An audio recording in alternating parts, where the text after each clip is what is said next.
Bismillahirrahmanirrahim. Assalamualaikum warahmatullahi wabarakatuh.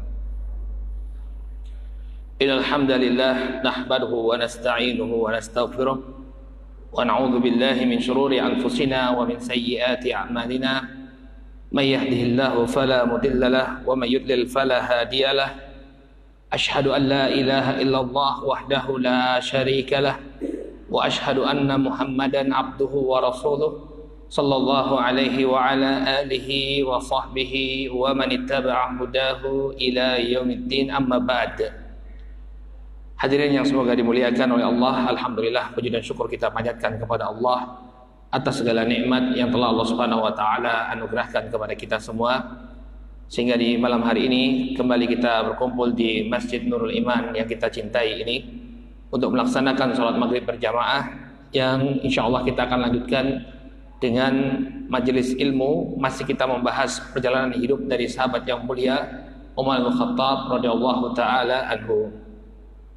Hadirin yang dimuliakan oleh Allah, pada pertemuan yang terakhir kita telah jelaskan proses masuk Islamnya Umar bin Khattab ketika beliau ingin untuk membunuh Rasul sallallahu alaihi wasallam. Malah justru keinginan beliau ini menjadi pengantar beliau untuk mendapatkan hidayah dari Allah Subhanahu wa taala. Ketika ada yang mengatakan bahwa saudari perempuan beliau Fatimah bintul Khattab telah masuk Islam, maka Umar pun mendatangi rumah Fatimah. Kemudian terjadilah suatu insiden di sana sampai kemudian Umar menampar adiknya tersebut dan dia merasa menyesal. Lalu dia bertemu dengan Rasul sallallahu alaihi wasallam dan menyatakan keislamannya. Ini pelajaran kita yang terakhir. Nah, perlu kami sampaikan hadirin yang dimuliakan oleh Allah Subhanahu wa taala bahwa tentang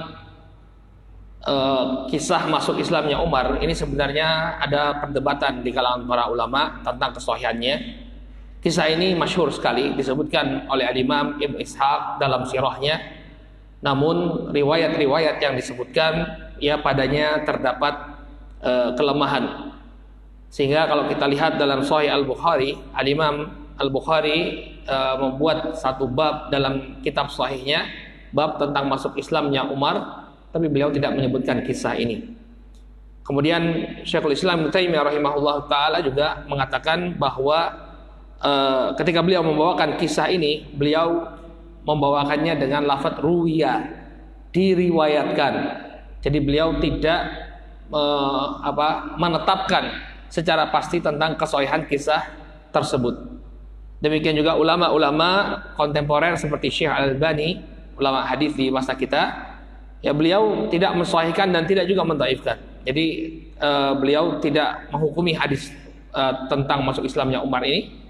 Adapun Syekh Dr. Akram Diya Al-Umari, beliau ini salah seorang pakar sirah juga. Beliau mengatakan bahwa tidak ada satupun riwayat tentang masuk Islamnya Umar ini yang sahih. Namun Al-Imam Ibn Abdul Bar dalam kitab Al-Isti'ab menyebutkan bahwa hadisnya ini adalah hadis yang hasan.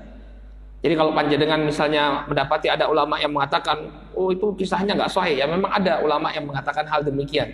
Dari sisi sanad, kisah masuk Islamnya Umar ini tidak sahih.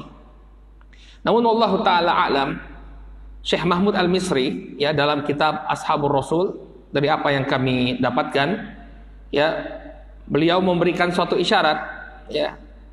Memang secara sanad mungkin kisah Umar itu lemah ya. Namun ada yang menguatkan. Ya, ini ucapannya Sa'id bin Zaid dalam sebuah hadis yang diriwayatkan oleh Imam Al-Bukhari dari sahabat Sa'id bin Zaid. Sa'id bin Zaid ini pelakunya, suami dari adiknya Umar, Fatimah. Nah, Sa'id bin Zaid ini pernah mengatakan, "Lau ra'aituni muthiki Umar alal Islam ana wa ukhtuhu wa ma aslam." Kalau seandainya aku dan Fatimah, yakni adiknya Umar, ya tidak mengokohkan Umar ketika itu ya, tidak berdialog dengan Umar, tidak terjadi insiden di rumah Fatimah, wa ma aslam, maka mungkin Umar tidak akan masuk Islam. Nah, ini kata Syekh Mahmud Al-Misri seakan-akan menyebutkan riwayat ini untuk mengatakan bahwa ada indikasi bahwa kisah masuknya Islam Umar itu ya, kisah Islamnya Umar ini adalah kisah yang sahih. Karena Sa'id bin Zaid pernah mengatakan kalau bukan karena aku dan adiknya yang mengokohkan Umar, mungkin dia tidak akan masuk Islam. Wallahu taala alam. Tapi inilah kisah yang masyhur disebutkan oleh para ahli sejarah ya tentang masuk Islamnya Umar bin Khattab radhiyallahu taala anhu. Ya. Dan walaupun kisahnya tidak sahih, tidak mengurangi kemuliaan Umar sedikit pun. Ya, cuma kita perlu paparkan sebagai amanat ilmiah bahwa memang ada polemik di kalangan para ulama tentang kesahihan kisahnya. Baik. Nah sekarang insya Allah hadirin yang dimuliakan oleh Allah Subhanahu Wa Taala, kita akan coba membahas keutamaan Umar bin Khattab radhiyallahu taala anhu. Ya. Atau sebelumnya, ya pasca masuk Islamnya Umar, setelah Umar bin Khattab radhiyallahu taala masuk Islam, maka sebagaimana apa yang didoakan oleh Nabi sallallahu alaihi wasallam, Allahumma a'izzal Islam bi ahadi Umarain, ya Allah jayakanlah Islam dengan salah satu dari dua Umar, yakni Abu Jahal dan Umar bin Khattab radhiyallahu taala anhu. Ternyata Umar yang masuk Islam. Maka setelah itu memang Islam mendapatkan sedikit kejayaan atau mendapatkan sedikit kemuliaan. Setelah sebelumnya kaum muslimin ditindas, namun sejak Umar radhiyallahu taala anhu masuk Islam, kaum muslimin mulai berani menampakkan keislaman mereka. Ya, kata Abdullah bin Mas'ud radhiyallahu taala anhu, ya sebelumnya kami tidak berani untuk sholat di dekat Ka'bah karena takut dengan kaum musyrikin. Namun setelah masuk Islamnya Umar, kami mulai berani untuk sholat di sisi Ka'bah. Ya, bahkan mereka melakukannya secara berjamaah, berbondong-bondong. Ya, disebutkan dalam sebuah riwayat bahwa sebagian dari kaum muslimin itu beriringan dengan Hamzah, paman dari Rasulullah SAW. Ini juga seorang jagoan, ya, seorang yang sangat dikenal di tengah-tengah orang-orang Quraisy sebagai seorang jagoan. Kemudian rombongan yang kedua, mereka mengikuti Umar bin Khattab, rame-rame ke Masjidil Haram, kemudian sholat di sisi Ka'bah. Ya, maka kemudian Abdullah bin Mas'ud mengatakan, mazilna izzatan mundu aslama Umar. Kami senantiasa merasakan izzah, kemuliaan sejak Umar masuk Islam. Artinya berani menampakkan keislaman sejak Umar bin Khattab masuk Islam.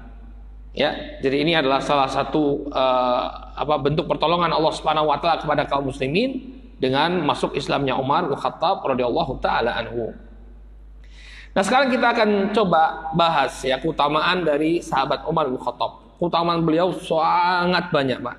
Ya, banyak sekali keutamaan Umar bin Khattab radhiyallahu taala anhu. Kalau kita kumpulkan mungkin jadi satu kitab bahas keutamaan beliau.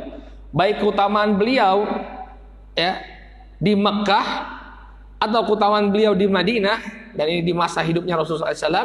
Demikian juga keutamaan beliau di masa Abu Bakar dan keutamaan beliau ketika beliau menjadi khalifah. Kehidupan beliau dipenuhi dengan keutamaan. Mulai dari sejak beliau masuk Islam. Tadi sudah kita sebutkan. Sejak beliau masuk Islam, kaum muslimin mendapatkan kemuliaan, keberanian untuk menampakkan Islam. Tentu ini merupakan keutamaan yang besar dari figur Umar bin Khattab. Setelah beliau masuk Islam, orang berani untuk menampakkan keislamannya. Masya Allah. Baik. Kita akan coba bahas beberapa keutamaan. Ya, tentu untuk membahasnya kita membutuhkan waktu yang cukup panjang. Kita bahas beberapa keutamaan Umar yang disebutkan oleh sebagian para ulama. Di antaranya beliau ya termasuk sebaik-baiknya kaum lelaki. Ini lelaki terbaik. Dalam sebuah hadis yang diriwayatkan oleh Al-Imam At-Tirmidzi dan dihasankan oleh Al-Imam At-Tirmidzi dari sahabat Abu Hurairah radhiyallahu taala anhu, beliau mengatakan bahwa Rasul sallallahu alaihi wasallam bersabda, "Ni'mar rajulu Abu Bakar." Sebaik-baik lelaki adalah Abu Bakar. Maksud sebaik-baik lelaki ini adalah selain para nabi dan rasul. Karena tidak disangsikan lagi bahwa laki-laki yang terbaik adalah para nabi dan rasul. Dan dari para nabi yang terbaik ini, di antara para nabi dan rasul yang diutus oleh Allah Subhanahu wa taala, yang terbaiknya ada 5 yang disebut sebagai ulul azmi minar rasul. Ya, para nabi yang merupakan ulul azmi. Ya, para pemuka para nabi. Siapa itu? Yang pertama, Nabi Nuh alaihissalam. Nabi Nuh alaihissalam. Kemudian Nabi Ibrahim alaihissalam. Kemudian yang ketiga, Nabi Musa alaihissalam. Kemudian yang keempat, Nabi Isa alaihissalam. Dan yang paling terbaik adalah Nabi kita Muhammad sallallahu alaihi wasallam. Sehingga maksud nikmar rajulu, ya, laki-laki yang terbaik di sini adalah laki-laki selain para rasul dan al-anbiya, dari para rasul dan para nabi. Qala nikmar rajulu Abu Bakar. Sebaik-baik lelaki adalah Abu Bakar. Qala ni'mar rajulu Umar. Sebaik-baik lelaki adalah Umar. Ni'mar rajulu Abu Ubaidah ibn al-Jarrah. Dan sebaik-baik kaum lelaki adalah Abu Ubaidah ibn al-Jarrah. Abu Ubaidah ibn al-Jarrah. Ya. Nah, ini adalah lelaki-lelaki yang terbaik. Ya. So, mungkin ada yang bertanya, ya, kalau misalnya di situ disebutkan Abu Ubaidah ibn al-Jarrah, kenapa Abu Ubaidah tidak dijadikan khalifah setelah Umar meninggal dunia? Kenapa Utsman yang menjadi khalifah? Kemana Abu Ubaidah? Ada yang tahu nggak? Tahu Pak Teguh, kemana Abu Ubaidah? Kenapa kok tidak terdengar nama beliau ketika pemilihan khalifah pasca wafatnya Umar? Beliau wafat karena wabah taun. Ya, ada wabah ketika itu beliau bertugas di negeri Syam, kemudian terjadi wabah taun. Taun itu wabah pes, penyakit pes. Ya. Kemudian Abu Ubaidah meninggal di sana, makanya tidak disebut-sebut di dalam kisah pemilihan Utsman sebagai khalifah. Baik.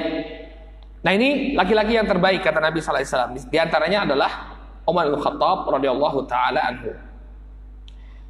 Kemudian Nabi sallallahu alaihi wasallam spesial sekali, ya, Umar dan Abu Bakar dan Umar ini spesial sekali. Banyak sekali hadis-hadis yang menggiring nama yang menempatkan mereka berdua dalam satu rangkaian. Di antaranya juga hadis yang diriwayatkan oleh Imam At-Tirmidzi dari sahabat Abu Sa'id Al-Khudri radhiyallahu taala anhu. Qala Rasulullah sallallahu alaihi wasallam, "Inna ahlad darajatil ula la yarahum man tahtahum kama tarawna najma at-tali' fi ufuqis sama." Sesungguhnya penduduk surga yang berada pada derajat yang tertinggi, mereka nanti bisa dilihat oleh orang-orang yang ada di bawah mereka. Jadi surga itu, hadirin yang dimuliakan Allah, dia bertingkat-tingkat. Yang paling bagusnya, yang paling indahnya, yang paling istimewanya adalah yang paling tinggi. Yang semakin tinggi semakin istimewa. Makanya kita berusaha, ya, jangan hanya sekedar masuk surga, tapi berusaha untuk mendapatkan surga Firdaus yang paling tinggi. Dengan apa yang bisa kita lakukan? Ya, saya jadi teringat, ya, ada salah satu sebab yang mungkin perlu kita tempuh juga agar mendapatkan derajat yang tinggi dalam surga, yaitu dengan mendidik anak kita menjadi anak yang soleh, Pak. Kalau anak kita menjadi anak yang soleh, kemudian dia beristighfar kepada Allah untuk bapaknya, ini menjadi sebab bapaknya itu diangkat derajatnya oleh Allah. Masya Allah, ya. Jadi kalau kita ingin mendapatkan derajat yang tinggi, salah satunya didik anak kita menjadi anak yang soleh. Disebutkan dalam sebuah hadis yang sahih, ada seorang yang dinaikkan derajatnya oleh Allah Subhanahu wa taala dalam surga. Kemudian dia bertanya, "Fa anna li hadza?" Dari mana saya mendapatkan ini? Kenapa kok derajat saya ditinggikan? Dia merasa bahwa amalan dia itu enggak banyak. Kemudian dijelaskan kepada laki-laki tersebut, "Hadza bistighfari waladika lak." Kedudukan ini engkau dapatkan karena istighfar yang dipanjatkan oleh anakmu. Masya Allah. Jadi penting sekali kita mendidik anak-anak kita untuk menjadi anak yang soleh. Ketika dia beristighfar kepada Allah, meminta ampunan untuk bapaknya, untuk orang tuanya ditinggikan derajatnya oleh Allah di surga. Masya Allah. Ya. La yarahum man tahtahum kama tarawna najma at-tali' fi ufuqis sama. Maka orang-orang yang berada di bawah, dia bisa melihat orang-orang yang ada di atas. Seperti orang yang melihat, ya, seperti kalian ketika melihat bintang yang terbit di ufuk langit, ya, jadi kelihatan dari jauh. Wah, itu ada yang bercahaya. Si fulan derajatnya ditinggikan oleh Allah di surga yang tertinggi. Kemudian kata Nabi Shallallahu Alaihi Wasallam, wa inna Abu Bakar wa Umar minhum ya wa an'aman. Sesungguhnya Abu Bakar dan Umar wa an'ama, ya, Abu Bakar dan Umar termasuk dari golongan mereka. Artinya termasuk dari golongan penduduk surga yang paling tinggi. Wa an'ama, dan mereka berdua adalah orang yang paling baik di antara penduduk surga yang paling tinggi. Masya Allah. Beliau berada di surga yang paling tinggi saja itu sudah kedudukan yang sangat tinggi.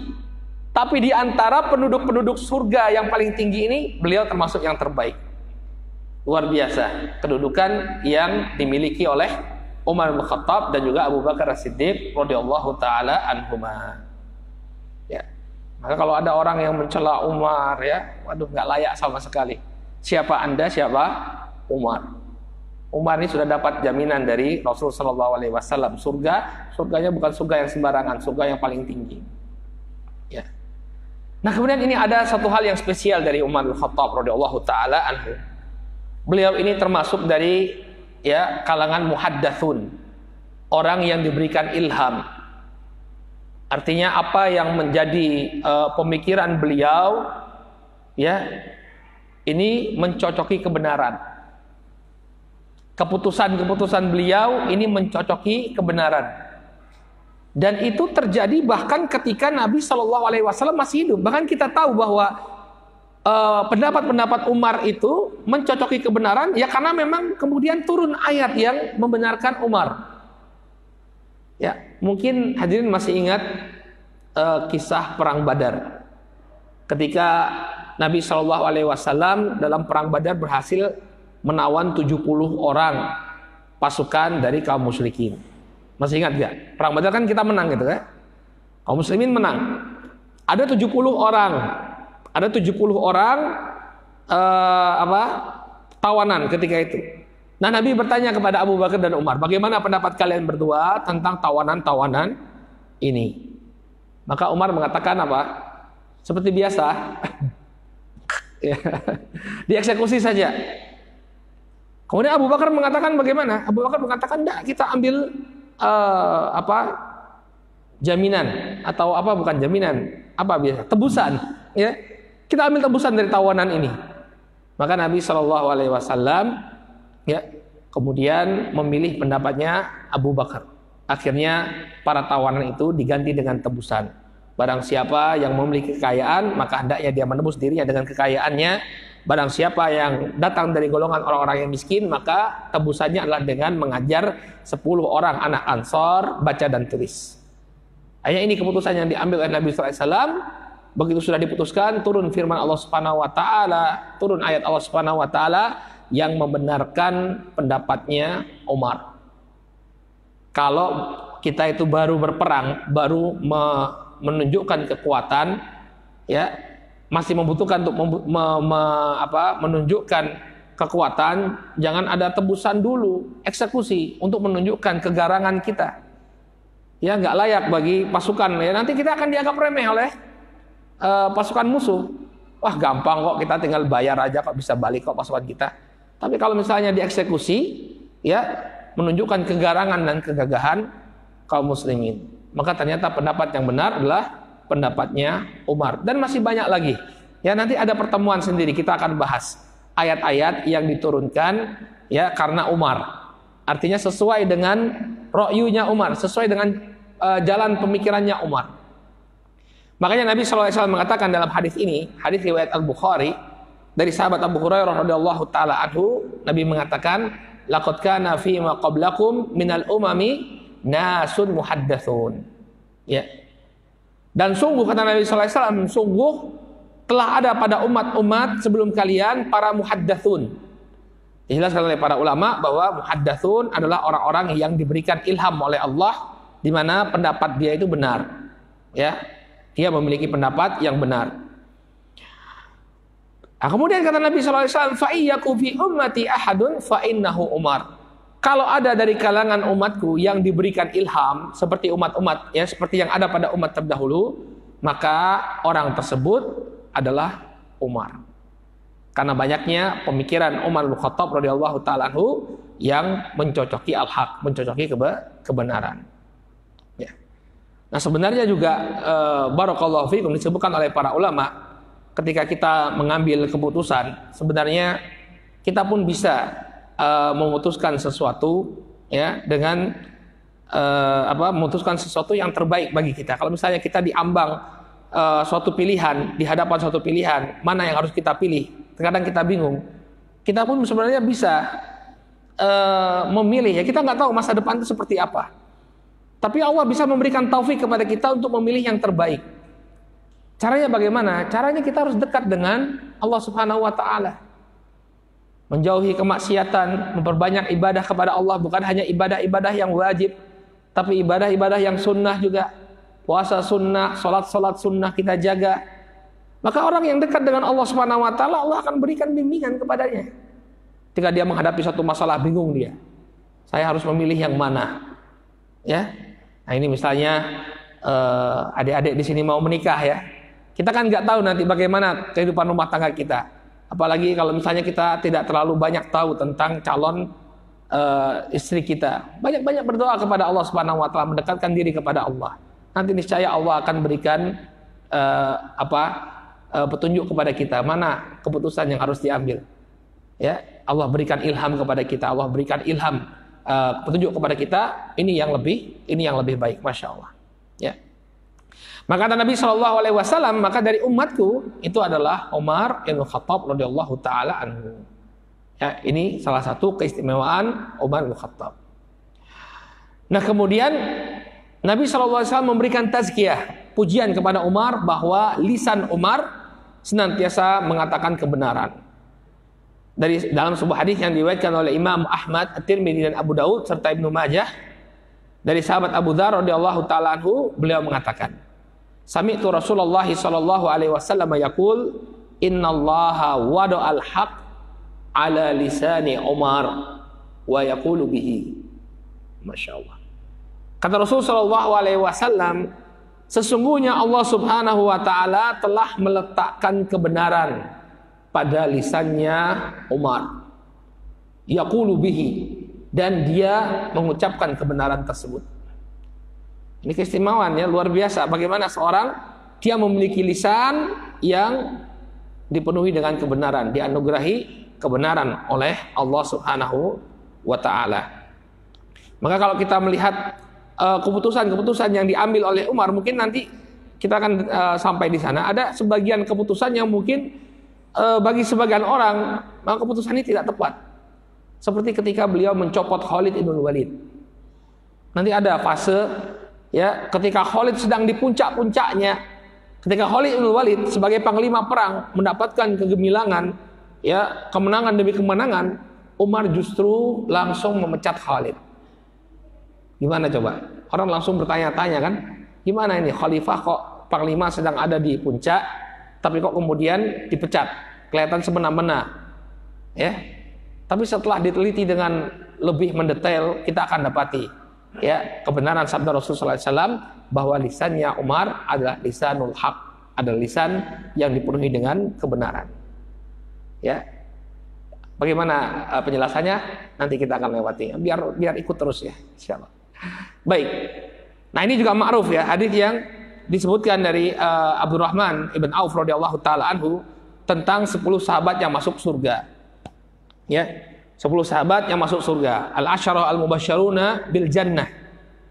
Dari sahabat Abdurrahman bin Auf radhiyallahu taala anhu, Nabi SAW menyebutkan 10 nama secara beriringan yang semuanya disebutkan masuk surga. Ya. Kata beliau alaihi salatu wassalam, Abu Bakar fil jannah, Umar fil jannah, Uthman fil jannah, Ali fil jannah, Talha fil jannah, Az-Zubair fil jannah, Abdurrahman bin Auf fil jannah, wa Sa'dun fil jannah, wa Sa'idun fil jannah, wa Abu Ubaidah bin Jarrah fil jannah. Abu Bakar di surga, Umar di surga, Uthman di surga, Ali di surga, Talha di surga, Abdurrahman bin Auf di surga, Az-Zubair di surga, Sa'ad ibn Abi Waqqas di surga. Sa'id bin Zaid. Nah, Sa'id bin Zaid ini ada iparnya Umar di surga. Abu Ubaidah bin Jarrah di surga. Ya. Makanya nih Sa'id bin Zaid nanti ketika Umar sebelum meninggal dunia, ketika beliau ingin menyerahkan tampuk kepemimpinannya, ya beliau tidak menunjuk satu person, tapi menunjuk 6 orang sahabat yang masih tersisa dari 10 orang sahabat yang masuk surga ini. Tapi anehnya, ya Sa'id bin Zaid itu tidak beliau tunjuk. Kenapa? Karena beliau tidak ingin ya dituduh KKN. Orang-orang menuduh bahwa beliau menunjuk karib kerabatnya. Ada iparnya masuk ke dalam tim, nggak mau. Makanya Sa'id bin Zaid nanti nggak masuk, cuma 6. Tolhah, Zubair, Utsman, Ali, kemudian Abdurrahman bin Auf, dan Sa'ad bin Abi Waqqas. Abu Ubaidah sudah meninggal, Umar sudah meninggal, ya Abu Bakar sudah meninggal. Sa'id bin Zaid tidak dimasukkan. Baik. Nah, ini disebutkan secara beriringan bahwa Umar termasuk dari Ahlul Jannah. Bahkan Nabi SAW menyebutkan bukan hanya masuk surga, bukan hanya masuk surga di derajat yang paling tinggi sebagaimana kita sebutkan, Umar ini sudah dibangunkan istana di surga. Orang yang masih hidup tapi istananya sudah ada di surga. Ya, dalam sebuah hadis yang diriwayatkan dalam Sahih Al-Bukhari, hadis yang sahih. Dari Jabir bin Abdullah radhiyallahu taala anhu, Nabi SAW mengatakan, "Dakhaltul jannah." Aku masuk ke dalam surga, fa idza ana biqasrin min zahab. Kemudian aku melihat ada sebuah istana yang terbuat dari emas. Ya. Faqultu liman hadza? Maka aku pun kemudian bertanya, milik siapa istana dari emas ini? Faqalu li rajulin min Quraisy. Ya, kemudian dikatakan kepadaku bahwa istana emas ini milik seorang laki-laki dari kalangan Quraisy. Siapa laki-laki tersebut? Jawabannya adalah Umar. Dari mana kita tahu? Kata Nabi SAW, "Fama mana'ani an adkhulahu ya ibnal Khattab illa ma a'lamu min ghairatik." Tidak ada yang menahanku untuk memasukinya, wahai Umar bin Khattab, melainkan apa yang aku ketahui dari kecemburuanmu. Ya, Umar ini seorang yang pencemburu, gak mau kalau barang-barang pribadinya kemudian ada orang yang memakai atau memegang atau memasukinya. Ya. Maka kata Rasulullah SAW, aku memahami kecemburuanmu wahai Umar, sehingga aku tidak mau masuk ke dalam istana tersebut. Masya Allah ya, Nabi SAW memahami karakter orang ya. Jadi ketika tahu si fulan ini memiliki kecemburuan, ya sudah, jangan kemudian malah dipanas-panasi. Ya, Masya Allah akhlak yang ditunjukkan oleh beliau. Ya, memahami bagaimana karakter para sahabatnya. Dan ini juga yang membuat kita terharu ya. Umar mengatakan kepada Nabi SAW, wa alaika agharu ya Rasulullah, apakah pantas aku cemburu padamu wahai Rasul? Ya, engkaulah Rasul ya. Engkaulah sosok yang paling dicintai. Kamu mau masuk ke rumahku ya silahkan. Ya. Enggak pantas aku untuk cemburu atau aku marah kalau engkau masuk ke dalam rumahku. Masya Allah. Umar bin Khattab radhiyallahu taala anhu bangunkan oleh Allah Subhanahu wa taala istana ya di surga yang terbuat dari emas. Kalau kita dapat apa Pak nanti Pak? Nggak tahu kita. Masuk surga atau tidak pun kita nggak tahu. Mudah-mudahan Allah Subhanahu wa taala masukkan kita semua dalam surganya. Baik. Ini keutamaan Umar bahwa Allah telah membangunkan surga ya, di surga yang terbuat dari emas. Nah, kemudian ini juga satu hal yang spesial dari Umar. Ya, beliau tidak hanya ditakuti oleh musuh-musuh Islam dari kalangan manusia, tapi juga ditakuti oleh musuh Islam dari kalangan jin dan syaitan. Ya, Rasulullah SAW bersabda dalam sebuah hadis yang diriwayatkan oleh Al-Bukhari dan Muslim, "Ihan ya Ibnu Khattab, walladzi nafsi biyadihi ma laqika syaitanu salikan fajjan qat illa salaka fajjan ghaira fajjik." Wahai putra Al-Khattab, yakni Umar, wahai putra Al-Khattab, demi Allah yang jiwaku berada di tangannya, ma laqiyaka syaitanu salikan fajjan qat, tidaklah syaitan itu bertemu denganmu di suatu jalan illa salaka fajjan ghairu fajjik, melainkan dia akan mengambil jalan selain jalanmu. Jadi kalau misalnya ada syaitan ingin menggoda manusia, tiba-tiba ya menggoda manusia di jalan, tiba-tiba ada Umar bin Khattab lewat di jalan tersebut, bubar syaitannya. Tidak jadi menggoda manusia. Masya Allah. Dan saya Allah Ta'ala alam kayaknya hanya mendapatkan ini pada sosok Umar bin Khattab, sosok yang ditakuti oleh musuh Islam dari kalangan jin dan manusia. Baik, kemudian beliau adalah orang terbaik setelah Abu Bakar. Ya, orang terbaik setelah Abu Bakar.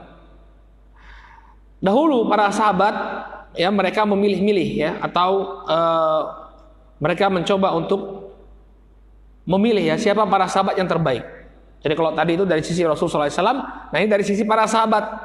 Jadi mereka saling berbicara, siapakah sahabat yang paling baik. Mereka mencoba untuk mengurutkannya. Dalam sebuah hadis yang diriwayatkan oleh Imam Al-Bukhari dan Muslim dari sahabatnya Abdullah bin Umar radhiyallahu taala anhu, beliau mengatakan kunna nukhayyiru bainan nas fi zamanin Nabi sallallahu alaihi wasallam. Dahulu kami membicarakan tentang siapa manusia yang terbaik. Siapa manusia yang terbaik? Fi zamanin Nabi sallallahu alaihi wasallam. Di masa ketika Nabi sallallahu alaihi wasallam masih hidup. Fanukhayyiru Abu Bakar.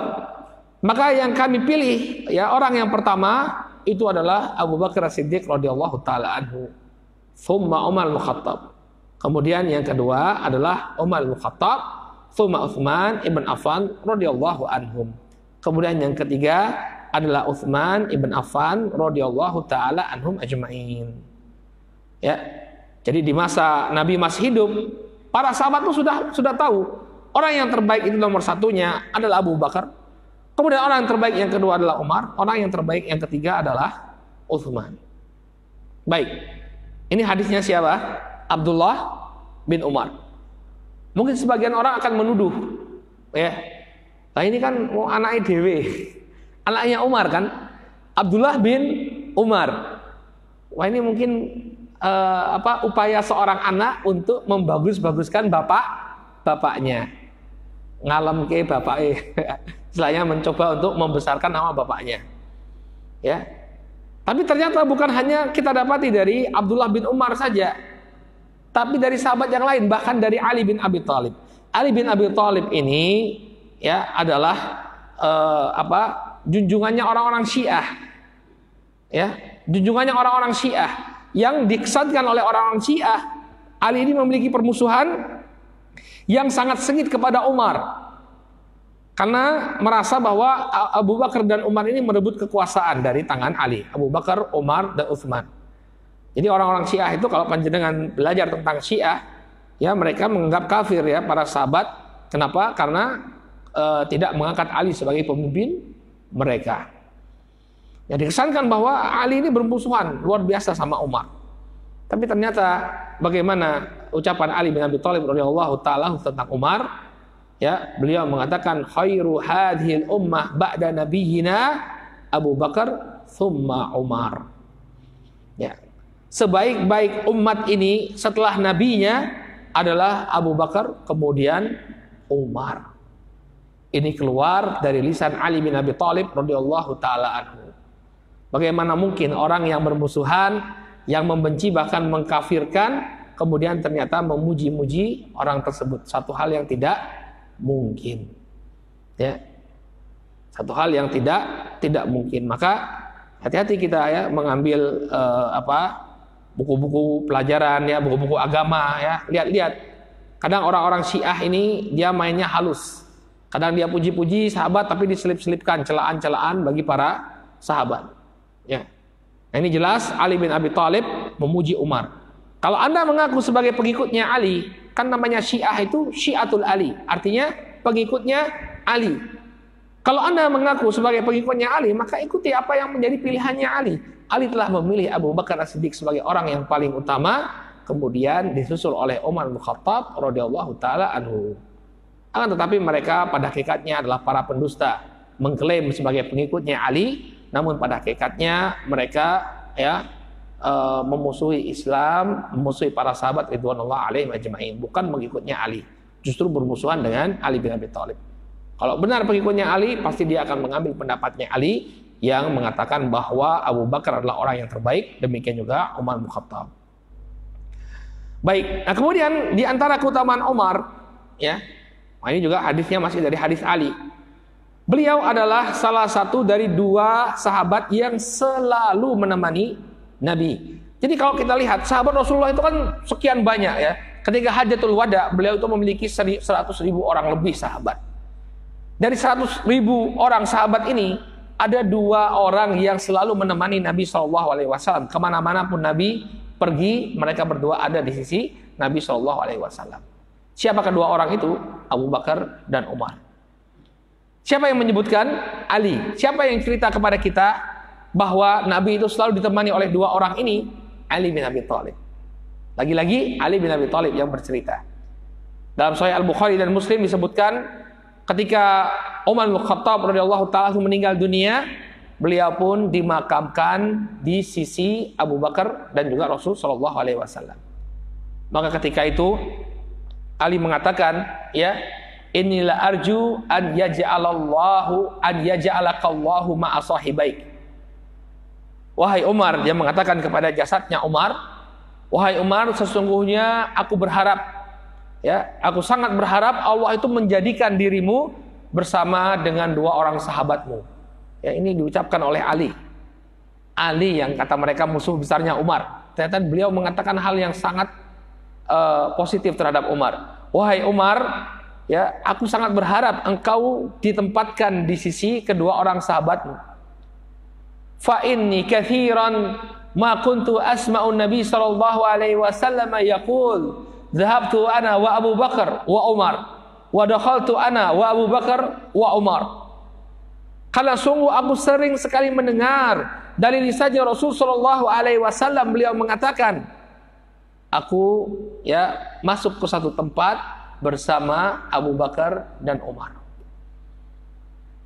Ya, aku pergi ke satu tempat bersama Abu Bakar dan Umar. Aku masuk ke satu tempat bersama Abu Bakar dan Umar. Ini selalu diulang-ulang oleh Nabi Shallallahu Alaihi Wasallam, menunjukkan bahwa kemanapun beliau pergi, ada 2 orang sahabat yang mulia ini yang selalu menemani Rasul Shallallahu Alaihi Wasallam.